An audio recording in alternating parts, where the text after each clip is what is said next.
Here's the front of my vehicle, and look what I found. Just when I thought I was going to be done doing repairs, I lifted up everything and there's a couple pieces of plywood, and I think it was somebody's attempt to hide mold that has now come through, so I'm starting to explore. Yeah, here's a piece of the plywood that was kind of on the floor of that attic space, and it just started showing through this back side. You can see it's lightly colored over here. I noticed it as I was pulling everything out because the winter's over. And this is the back side of it, so I got a nice big strip of mold that I now got to deal with. So I'm going to start taking that area apart, and we'll see how bad it is. Okay, so I'm in the process of trying to remove this piece of Luan plywood. I don't know what the damage is going to be underneath when I get back to the the bad corner back there, but I want to basically take this piece off and replace it. I don't want to mess around with mold. If I got mold, I'm going to get rid of it, so we're going to replace it. You could try to wash it with bleach if you wanted to keep it more simple, but I wanted to just do it this way. So I got these slats, and then what I did was I put them through a belt sander so that one end is pretty pointed. I don't know if you can see that against the lighting. Yeah, so it's rather pointed. And then what I've been doing is I've just been inserting them here like this.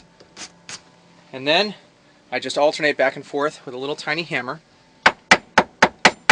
Just kind of pushing it and wedging it in a little further.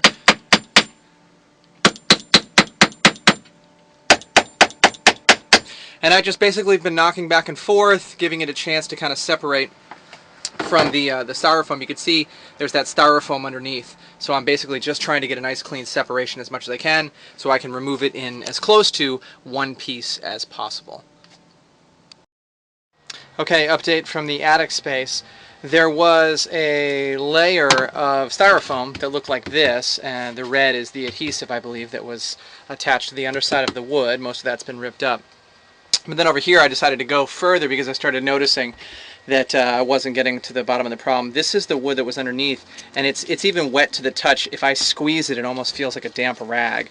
So there is a problem up here that I'm going to have to figure out. You can see that the water damage looks like came in from the sides over there, maybe the sides over there. So I'm going to have to inspect the outside of the vehicle as well, try to find out what's going on. And I'm not sure up here. We've got two boards up here, which gives me the indication that perhaps the board all the way towards the end of the wall was the original framing, and then either this one was put in as a patch job or it was originally put in with two in mind. I'm not really sure, but I'm sure as I keep uncovering I'll find out more and more. This part's kind of a drag. As you can see, it doesn't seem to stop here, so this baby's got to come up too, so never a dull moment here. Just another update. So this wood actually I started peeling it up and it came up so easily. This is actually the fiberglass that goes to the outside, but watch this. See right there? Watch this. That's the adhesive, and you see how easily it's coming up? Yeah, so this is still very damp, very wet here. I'll try to give you another view here. So the wood's just peeling away. It's obviously rotted, but watch this. It's that adhesive that just scrapes right up. So it's still pretty damp here. So I'm going to have to, this is a more significant project than I had originally anticipated, which, you know, is not a surprise being an RV owner, but I'll have to figure out what to do now. Okay, here's an update. What I did was I have essentially cut out all of the water damaged stuff. So any of there was styrofoam here that looked like this that was here. I had to remove that to get underneath it because the Luan that was underneath it, this little thin plywood, was pretty water damaged, and then there was that residue of some kind of adhesive that I had to scrape up for most of the section. So I got it pretty clean, all that. Obviously, this corner looks the worst, so it's probably where the water damage is coming in, so I'm going to reseal the entire outside of the vehicle. Now, these walls, this wall feels fine. This wall actually feels fine. There's a little bit of softness here, but I can't tell if it's maybe from water damage that was down here that kind of crept up, or vice versa. It doesn't seem to be around the windows. This all feels fine, so I don't think that the leak is coming from there, but I'll do some detective work. Next step that I'm going to do is I'm going to forego putting down more Luan plywood, and you'll see why in a second. But I shop vacked it all out. I cleaned it up as best I could. I'm actually going to spray some kills along these back boards. I don't want to take this out because it's connected to the outside screws that are holding on the outside pieces of file and fiberglass, and I really want to kind of keep this lesser maintenance. I could gut the whole thing and redo it, but I'm trying to do maybe just a little bit of a patch job here that will get me through. So you'll see in the updates to follow.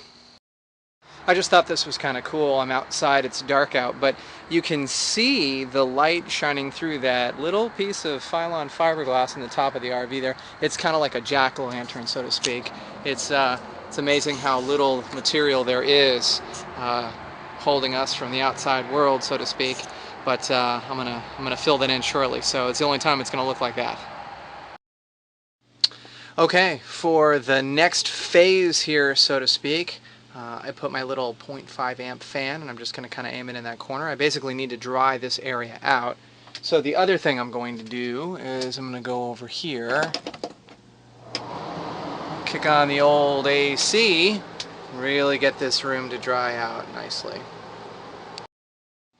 Okay, so it's the next morning. Unfortunately, the second that I shut off the air conditioning, the humidity went back up to 70%. It was down in the mid-60s, I guess, throughout the evening. So the wood didn't really dry out much, so I'll have to come up with a better solution for that. But one of the other things I'm going to do up here is this area is often used for storage space for me more than it is entertaining house guests, if you will. So I want to figure out a better way to secure items that are up here. Now, I have 3 wooden spoons. I guess you could say I have 2.5 now, because what I've done is I've cut little pieces off of said wooden spoon, and then I've taken some 2x4 here, and I'm going to drill holes in here, and I'm going to glue these in place, and then, oops, dropped a piece. And then I've got these 2 boards. This one right here, it's got a bunch of marks with a Sharpie. And then this one right here has got a bunch of marks with a Sharpie. So what I'm going to do is I'm going to drill holes in all of that, and I'm going to mount these on the sides of the vehicle. And then I'll be able to use it as peg holes to put in my adjustable bracing, if you will. I think this drill bit looks like the winner. Okay, so what I'm doing now is I have clamped down a couple of supports, and I've measured out a bunch of holes that I'm putting in. And I can slide this piece of wood, and it's a pretty snug fit, but I can slide it down and drill my holes in that way. Okay, now all the holes are drilled, and what I've done is I've taken those little pieces of the extra wooden spoon I had, and I'm going to wood glue them into these, and I was just testing it out right here. So when these are all would glue together, then these will act. I can put these anywhere I want, so let's say here, pop it in there, let's say here, pop it in there. So then these will be on either side of the RV, and then I'll have a cross brace that will sit on the inside so that it won't be able to pop out. And that's how I'll hold things into place, so depending upon the amount of stuff I have, I'll be able to adjust it pretty well. They're about 2 inches apart, so that'll work pretty well. Okay, I cleaned the area out, and I sprayed some kills on the existing wood just to try to help prevent any further damage. I know it's not a perfect fix. Left the vehicle well ventilated, had a fan running to get a cross breeze with the windows open, had just the screen door open on the regular door, so it's aired out pretty well. And now I'm going to put in some foam. Alright, foam is in place. On to the next step. Alright, this is the nice piece of hardwood I bought. I sprayed a little bit of kills in the upper corner that's going to go into that far corner. Hopefully that will retard any mold growth in that area. So we'll see how that does. Okay, so the foam was installed, and then I put in this nice big piece of hardwood. It's a single piece. I cut it myself to fit it specially. Okay, the mattress is in place. It's sitting on that nice hardwood. So it's nice and sturdy. Everything's really great. Misjudged the clearance though. I completely forgot to take that into account. So my luggage fasteners aren't going to work. But what I did was I just cut them in half using a table saw. And now I think what I'll be able to do is I'll fasten them to the walls and I'll get them right underneath those window curtains, so I'll still be able to take advantage of this improvement, if you will. Okay, and here's the final product. I'm really happy with how it came out. So I fastened these peg poles, if you will, to the wall on either side, right underneath the windows. And then what I did was, with that extra wooden spoon, I made little pegs that stick into the piece of wood like this, and this is adjustable. So what I can do, you got to be careful on the curtains. It does go, you just got to kind of make sure that you're nice and smooth with it.